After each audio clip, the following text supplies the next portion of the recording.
Commissioner Magwood.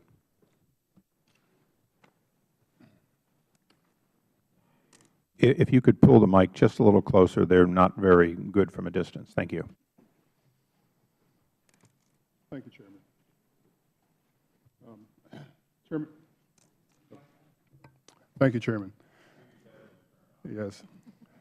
Chairman Issa, Ranking Member Cummings, and members of the committee, it's with considerable disappointment that I appear before you today to share my concerns regarding the management and leadership issues facing the Nuclear Regulatory Commission. I provided a written statement that asked to be included in the record. I'll try to summarize my comments. Without objection, so ordered.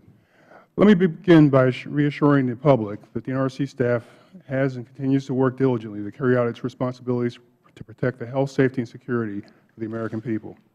They are led by an excellent cadre of senior career managers who have done a fantastic job of insulating most of the staff from the serious problems that are the subject of this hearing. My colleagues and I have endured a rather distasteful and dishonest media campaign over the last week. We've seen a wide range of misleading and untrue reports about our motivations, our characters, and our commitment to safety. It's quite clear that this campaign is intended to divert the attention of Congress and the public from the very real concerns that we have about the leadership of our agency.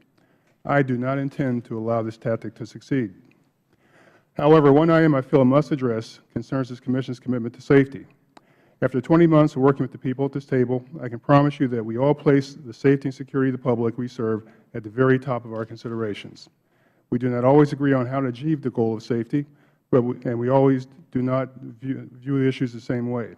But I believe we are all equally committed to the same goal. To impugn the motivations of members of the Commission because of disagreements on strategy or approaches is irresponsible. Now, as I discuss the real concerns facing us, I feel my true role before you today is to give voice to the dedicated men and women who serve the NRC, many of whom have come to me to discuss their concerns.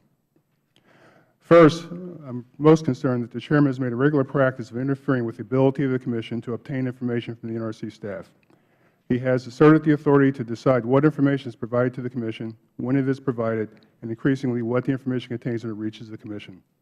This behavior is contrary to both the letter and intent of the reorganization plan, and no Commission could confidently carry out its legal obligations under these conditions.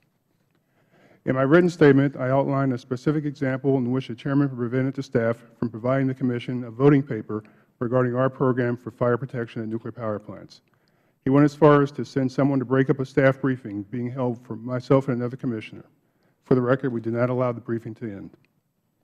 It has become routine for individual members of the staff to come to Commissioners to alert us about issues they believe require Commission attention, but that staff can't get through the Chairman.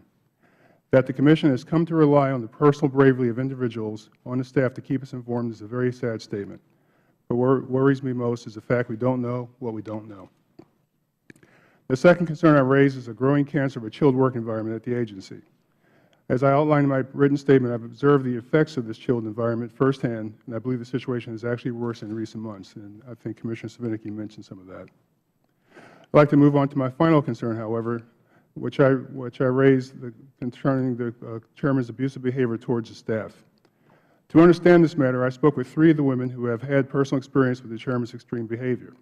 These women remain very disturbed by these experiences. A common reflection they all shared with me was, I didn't deserve this. One woman said she felt the Chairman was actually irritated with someone else but took it out on her. Another told me she was angry at herself for being brought to tears in front of male colleagues.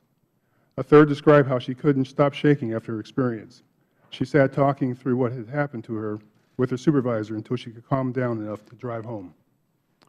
Senior female staff in an agency like NRC are tough, smart women who have succeeded in a male-dominated environment. Enduring this type of abuse and being reduced to tears in front of colleagues and subordinates is a profoundly painful experience for them. The word one woman used was humiliated. I must note that none of these women want to have their names used publicly. As another woman told me, it's embarrassing enough that I went through this. I don't want to be dragged through the mud before some congressional committee. These are major concerns facing the agency today. Blocking staff from providing information to the Commission, the creation of a chilled work environment, and the abuse of NRC staff. I do not believe that the fear, intimidation, and humiliation are the acceptable leadership tactics in any organization, least of all the Nuclear Regulatory Commission. Thank you for your attention. I stand ready to answer any of your questions. I thank